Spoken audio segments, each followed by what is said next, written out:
La inmortalidad de los sueños. 1.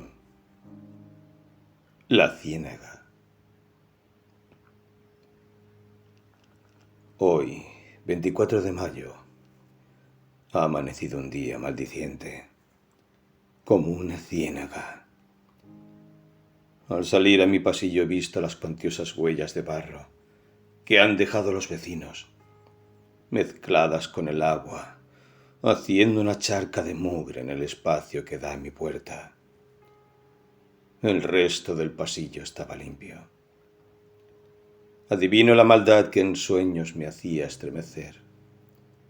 Adivino ese goce por encharcar, destruir, enlodar al solitario. Salí a la calle. Allí estaba la vieja doña Rosa. ¡Qué guapa!, dije, con el changuito de las compras. ¿Y qué va a hacer?, respondió la anciana, con una sonrisa bondadosa. Si una no hace las cosas, ¿vio? Claro, agregué, diciéndome por lo bajo que tal vez no estaría mal que alguien en este mundo pueda ayudarla. Pero eso de sentirse inútil es uno de los grandes sufrimientos que se tienen al envejecer. Es mejor usar el changuito del andador para poder llevar el puchero a casa. Imaginé que pensaba doña Rosa, la vecina de al lado, la de la puerta verde. Afuera, a las puertas del mismo Averno, es decir, de mi edificio, apareció la ballena blanca, aquella que diera coletazos contra el techo de la señora P. Y al ponerme yo a lavar mi pequeña porción de pasillo, me dijo con sarcasmo: ¿Para qué limpias? ¿Pensás que no va a seguir lloviendo? Probablemente, pero lo que estoy haciendo es sacar la mugre que me cae de arriba. Y esto no lo dije apenas, lo musité por lo bajo. De tu balcón derruido, de la maceta que tiraste sobre mi techo, de la basura que cae como polvo de cadáver de las almas muertas, de seres de tu talla, que por aquí ciertamente abundan.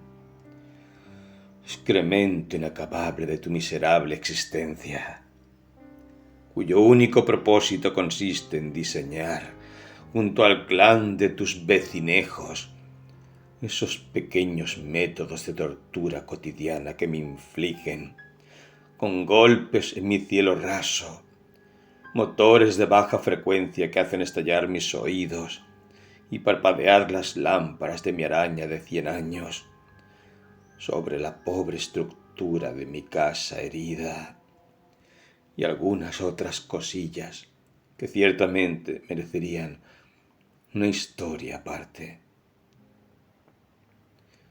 La vieja subió con la bolsa del mercado y una risita maliciosa que no pudo dejar de escucharse gracias a la implacable acústica del edificio. Pero, ¿qué importancia tienen estas cosas?, podrías decir tú, amable crítico, ávido de grandes historias, pretencioso en la imaginación de los otros, ya que no en la tuya misma. Pues, amigo, debo decirte que de estas pequeñeces se constituye el infierno, el que ella ha llamado el espejismo de lo real, puesto que, de ser algo más que un espejismo, ya la vida no sería más que una enfermedad terminal, de la que es mejor huir cuanto antes. Pero, afortunadamente sucede ese otro mundo cada vez que pongo la pava del mate y me siento junto al ordenador para esgrimir mi contienda de palabras, y voy dejando que ella se apodere de mí, me calme el corazón, me recupere hacia adentro. Entonces va cediendo el absurdo acontecer y nace la verdadera trama de las cosas. Y lo mismo que se ha dicho ahora, se puede resignificar en una hermenéutica de nuevos símbolos, o simplemente en ese plano de la sensibilidad que sucede cuando se mira más allá de la planicie de los hechos. Y diría que estuvimos inquietas, porque el mundo se movía en sueños por extraños presentimientos, y que al despertar nos atrapó la ciénaga estancada de la historia, esa donde se hunden los sueños humanos por perseverancia de la necedad de los sopores del mediocre, y que luego pudimos ver a la ancianidad abrirse paso en el atardecer de su vida, aceptando su otoñar con una sonrisa de bondad de los labios, paladeando los últimos ritos de la existencia, degustando aún el aire húmedo, las pequeñas cordialidades, la voz humana, el saludo tierno, la verdad de un árbol que abandona sus hojas, preparándose para próxima primavera. Y podríamos también avanzar y dejar en claro que la malicia puede purificarse una y otra vez, que la ciénaga puede transmutar en agua limpia y en perfume. Y allí donde una huella de voluntad niegue el absurdo, nacerá un rasgo de coherencia a la locura, de esperanza en la abdicación. 2. Los nuevos símbolos. De este modo suceden las cosas en vísperas del 25 de mayo, otro aniversario de la utopía. Aquellos que en sus tiempos fueron instaurando nuevos símbolos, esos que podrían haber sido, más tarde, parte de la memoria colectiva, pero que por arte de la ruindad de un país que no tolera a los poetas en ningún sentido, sean estos de la palabra, de la acción, o justamente de ambas. Por ese fatal motivo, los símbolos han quedado en mí, inmaculados e impotentes, exiliados en los libros de lectura. Esa historia oficial que quisieron dar como verdad edulcorada entre los taburetes de un mal montado espectáculo de marionetas, a la que los niños debimos llamar nuestros santos próceres. Sin embargo, hoy la historia se viste de nuevos símbolos y nos cuenta el afán insustituible de los que nunca dejaron de soñar el mundo. Aquel sueño eterno de la revolución.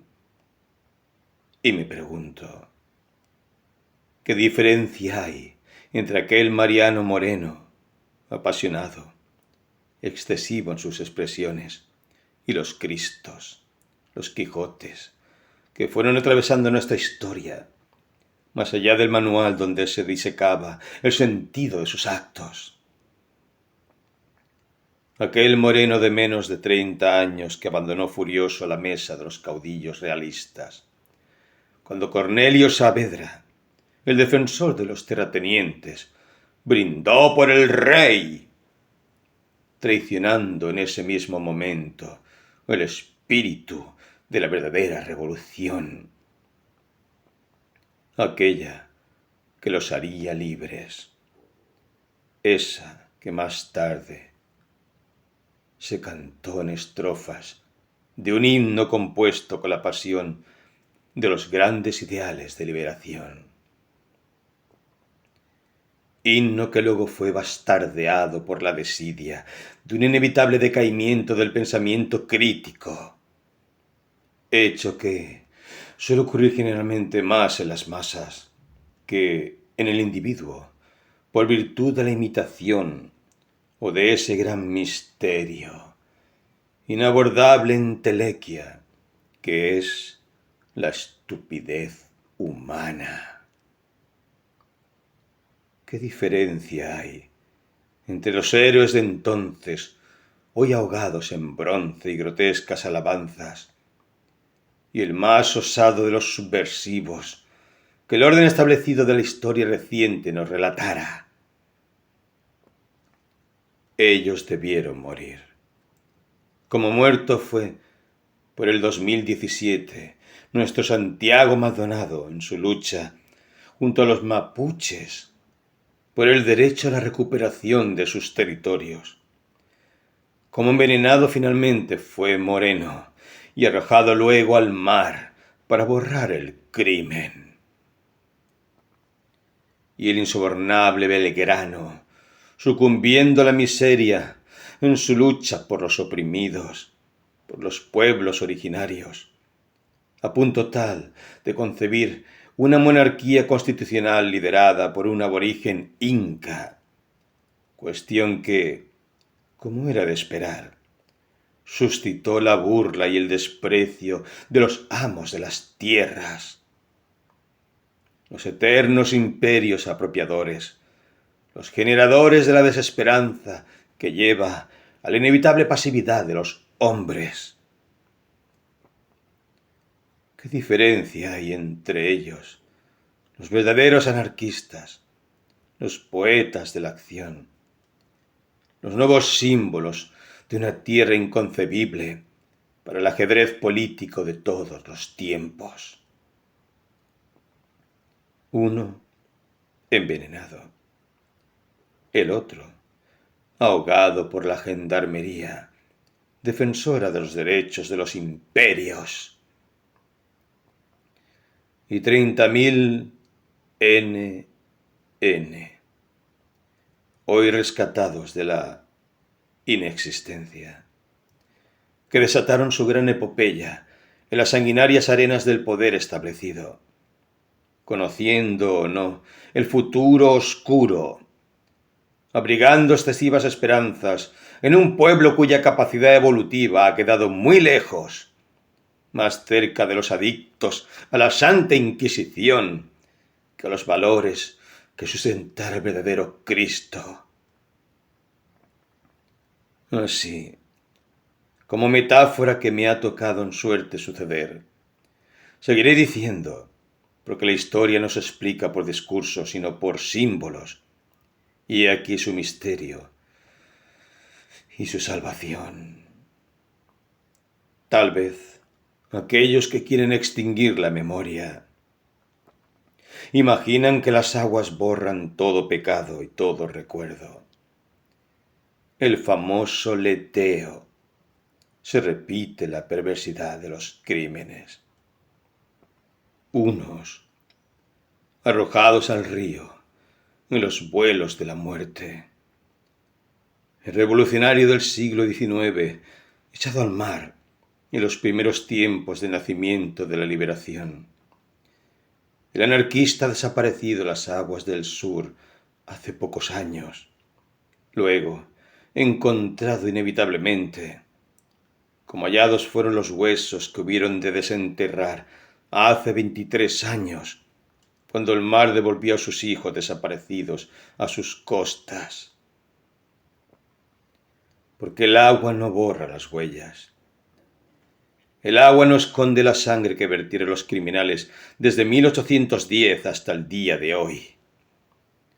Se repiten los hechos sin que el humano corazón se sobresalte. Sucede que Cristo camina aún sobre las aguas y los asesinos no lo saben.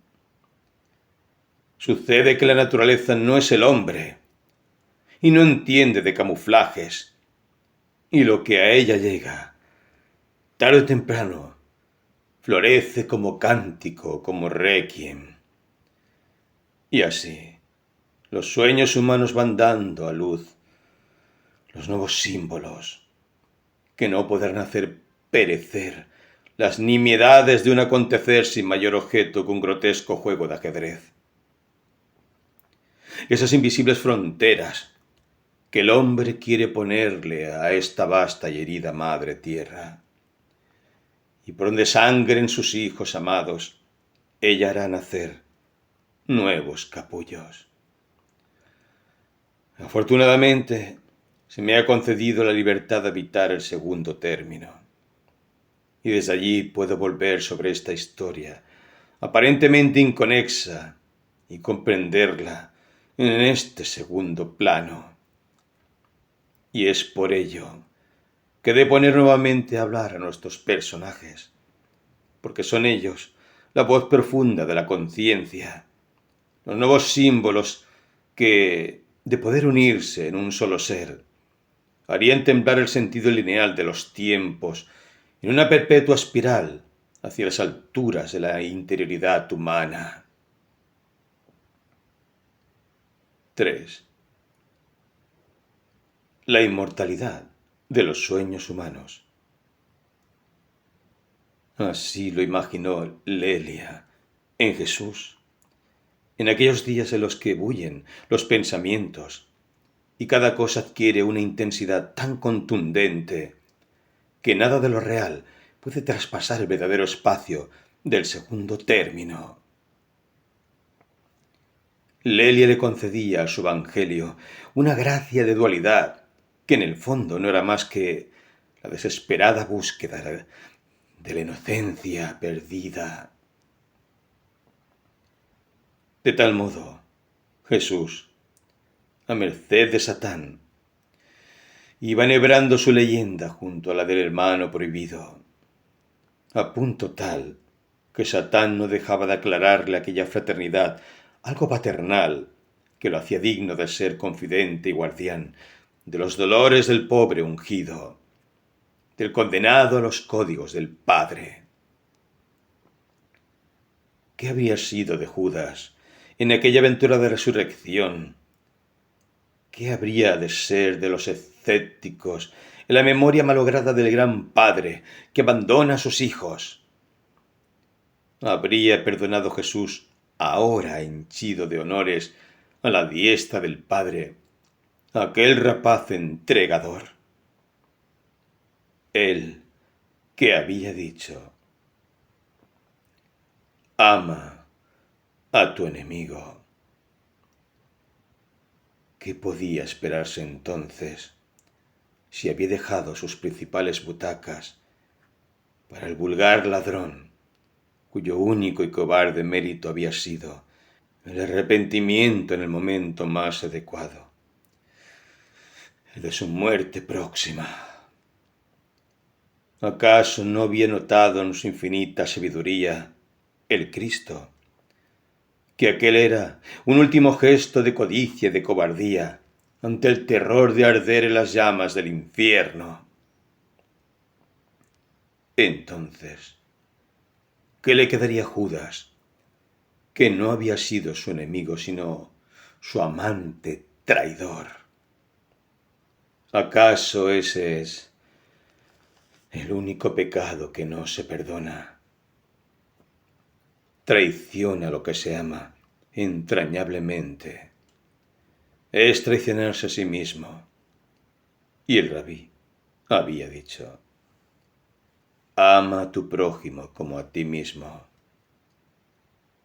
Judas era un traidor de sí mismo, más que un entregador, el suicida más atávico, el asesino de su propia alma, que, unida a la del maestro, sucumbía bajo sus propios actos. Entonces, era más fácil ser pobre de espíritu, no amar en exceso para no dudar en exceso, puesto que todo amor verdadero implica una fe que, para trascender la duda, debe primero negarse a sí misma. No hay mayor creyente que un verdadero pecador, y eso Jesús bien lo sabía.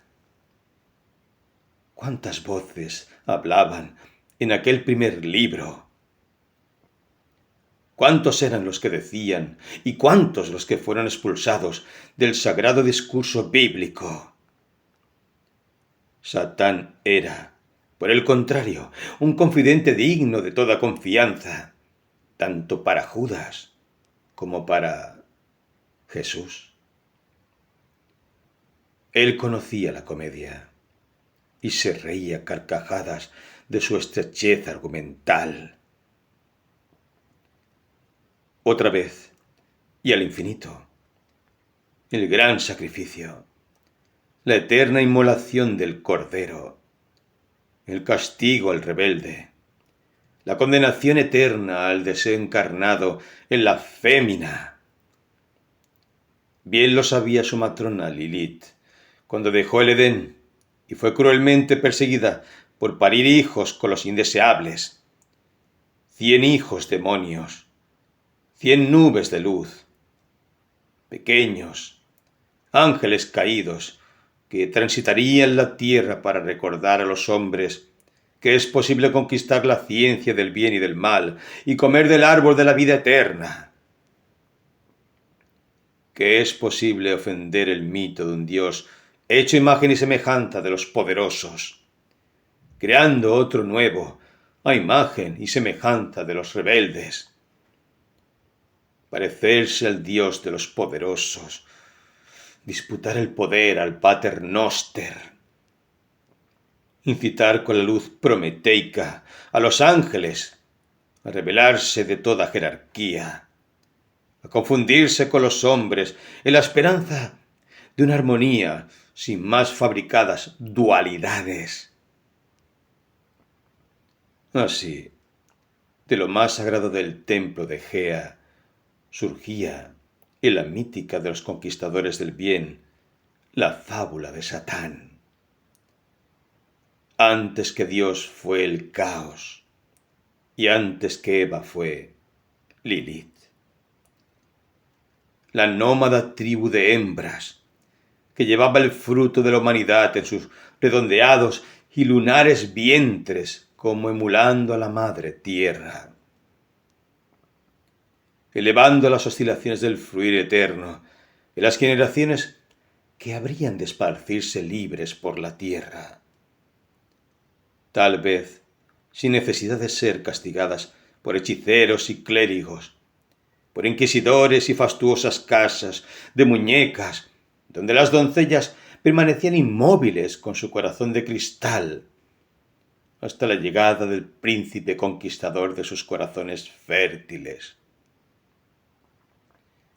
Dueñas más tarde de su prole, y luego, abandonadas al viento de las miserias de un alma sin más rumbo que el del ostracismo interior.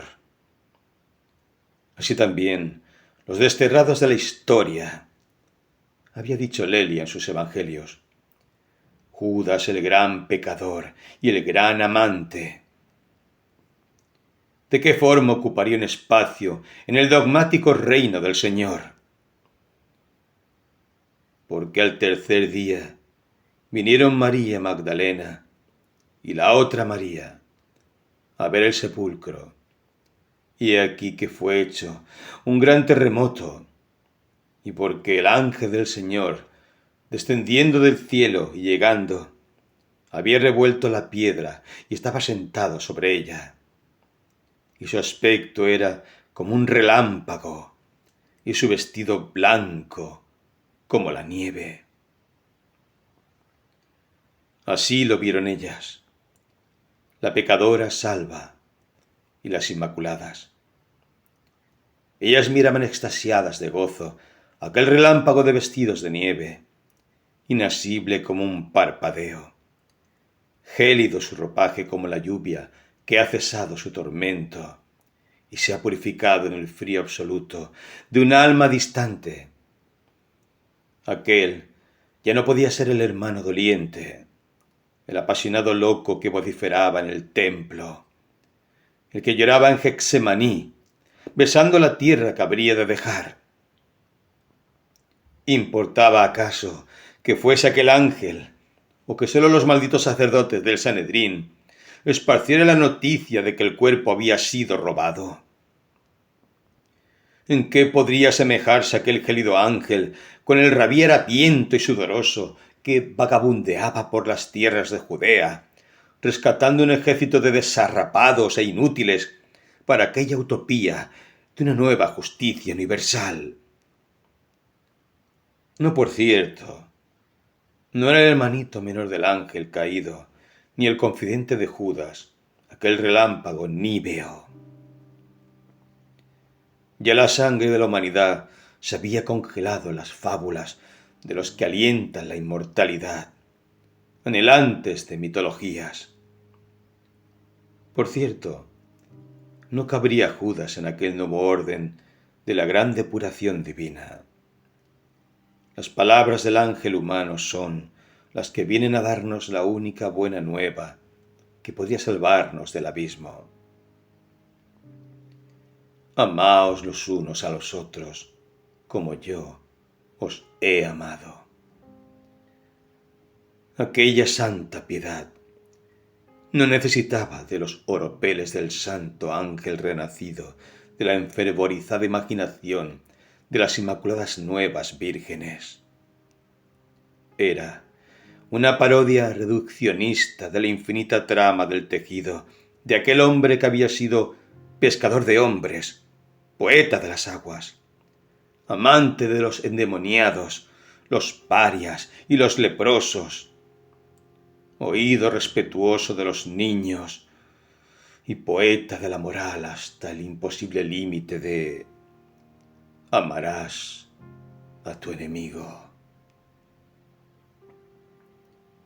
Allí radicaba su esencia, y en ella entraba el pobre corazón de Judas atribulado de dudas infinitas, paradigma sincero de todas las pasiones encontradas en la complejidad del corazón humano.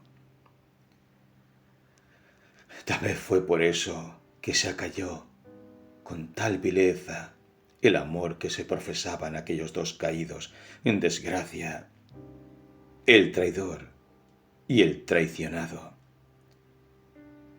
Eran sólo instancia de los distintos estados del alma de la humanidad. Así debían cumplirse las escrituras, a partir de la traición del alma que se divide, atentando contra sí misma. ¿No era esto semejante a arrojar el mal a los infiernos para que el bien no se contagiara de sus más bellas obscenidades? Escindir el alma es la más perfecta y prolija tarea que el abusador histórico realiza para sus beneficios, siempre supuestos en una franja de acotada concepción de su mortalidad. Claro, esa escisión es la que lleva al hombre a las más trágicas contradicciones. Se trata de dividir en la misma lengua que hablaban los nativos de Babel, de negar en una segunda instancia el mismo barro que crea al macho y a la hembra, en una hermandad común con la incomparable Gea. Se trata de...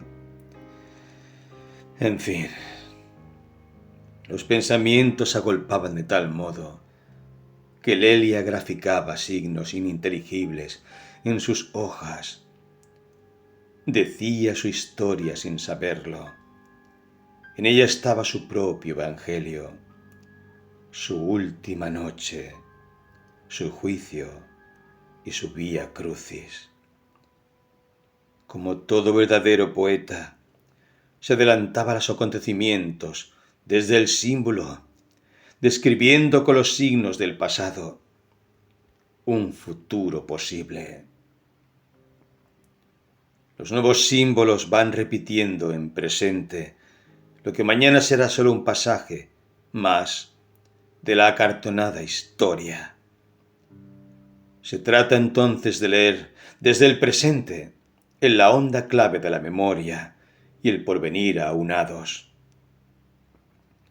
Radiografía del alma que no puede verse más allá de su desvelo onírico, de su intangible realidad. Y desde allí conducirnos al territorio de la inmortalidad de esos sueños, como dijera Nietzsche,